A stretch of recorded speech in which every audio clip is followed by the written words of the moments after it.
بسم الله الرحمن الرحيم.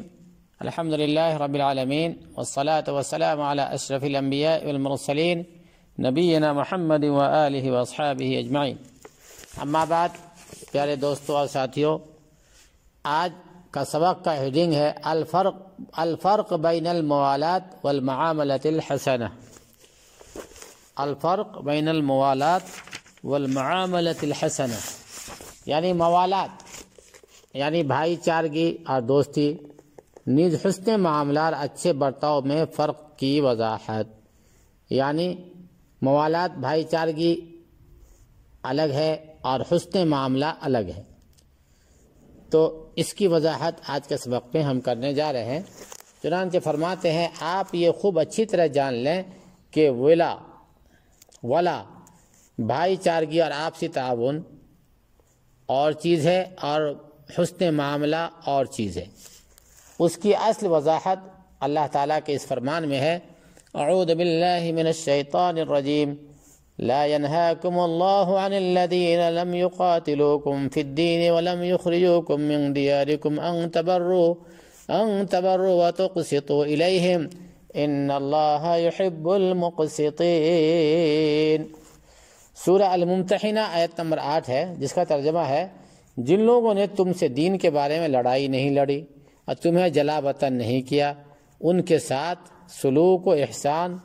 کرنے اور منصفانہ بھلے برتاؤ کرنے سے اللہ تعالیٰ تمہیں نہیں روکتا، بلکہ اللہ تعالیٰ تو انصاف کرنے والوں سے محبت کرتا ہے۔ یہاں یہ بات ہمارے لیے بالکل واضح ہو گئی کہ محبت اور نصرت کے اندر جو موالات اور تعاون مومنوں کو اپنانی ہے، وہ چیز اور ہے، اور قریبی رشتے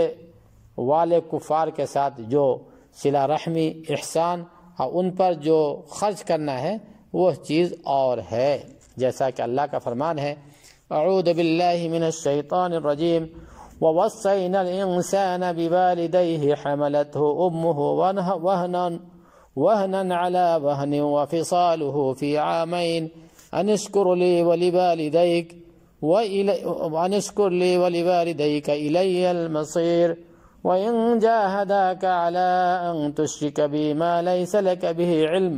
فَلَا تُطِعْهُمَا وَصَاحِبْهُمَا فِي الدُّنْيَا مَعْرُوفًا وَاتَّبِعْ سَبِيلَ مَنْ أَنَابَ إِلَيَّ ثُمَّ إِلَيَّ مَرْجِعُكُمْ فَأُنَبِّئُكُم بِمَا كُنتُمْ تَعْمَلُونَ۔ سورہ لقمان کی آیت نمبر 14 اور 15 ہے۔ ترجمہ اس کا یہ ہے، ہم نے انسان کو اس کے ماں باپ کے ساتھ ترجمہ پھر سنیے، ہم نے انسان کو اس کے ماں باپ کے متعلق نصیحت کی ہے۔ اس کی ماں نے دکھ پر دکھ اٹھا کر اسے حمل میں رکھا اور اس کی دودھ چھڑائی 2 برس میں ہے، تو میری اور اپنے ماں باپ کی شکر گزاری کر، تم سب کو میری طرف لوٹ کر آنا ہے، اور اگر وہ دونوں تجھ پر اس بات کا دباؤ ڈالیں کہ تو میرے ساتھ شریک کرے جس کا تجھے علم نہ ہو، تو تو اس کا کہنا نہ ماننا، ہاں دنیا میں ان کے ساتھ اچھی طرح بسر کرنا اور اس کی راہ چلنا جو میری طرف جھکا ہوا ہو۔ تمہارا سب کا لوٹنا میری طرف ہی ہے، تم جو کچھ کرتے ہو اس سے پھر میں تمہیں خبردار کروں گا۔ اسی طریقے سے اللہ تعالیٰ کا فرمان ہے، اعوذ باللہ من الشیطان الرجیم، وَاعْبُدُوا اللَّهَ وَلَا تُشْرِكُوا بِهِ شَيْئًا وَبِالْوَالِدَيْنِ إِحْسَانًا وَبِذِي الْقُرْبَى وَالْيَتَامَى وَالْمَسَاكِينِ وَالْجَارِ ذِي الْقُرْبَى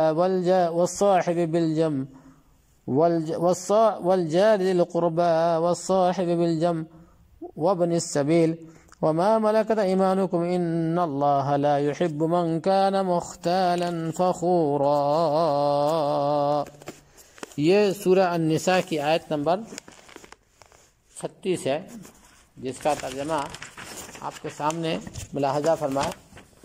اور اللہ تعالیٰ کی عبادت کرو، اس کے ساتھ کسی کو شریک نہ کرو، اور ماں باپ کے ساتھ سلوک و احسان کرو، اور رشتہ داروں سے اور یتیموں سے اور مسکینوں اور قرابت دار ہمسایہ سے اور اجنبی ہمسایہ سے اور پہلو کے ساتھی سے اور راہ کے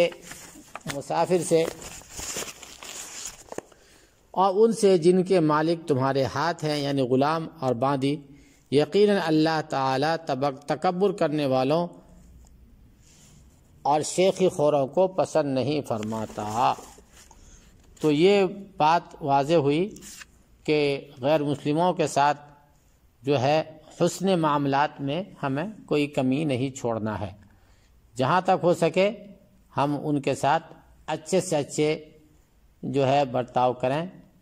اور ان کو جو ہے دین کی طرف لانے کی بھرپور کوشش کریں اور ان کو ہم اسلام سے متعارف کرائیں۔ لیکن اگر ہماری ہر کوشش ناکام ہو جائے اور کسی طرح سے وہ ہم سے قریب آنے کے لیے تیار نہ ہو تو پھر ان کے ساتھ جو ہے برات کر کے رہنا ہے اور ان سے عدم تعلق کر کے رہنا ہے۔ لیکن اس دوران بھی اگر نوبت آ جائے تو ہم ان کے ساتھ حسن سلوک سے گریز نہیں کریں گے۔ اللہ تعالی ہمیں نیک عمل کی توفیق نصیب فرمائے۔ وآخر دعوانا ان الحمد للہ رب العالمین۔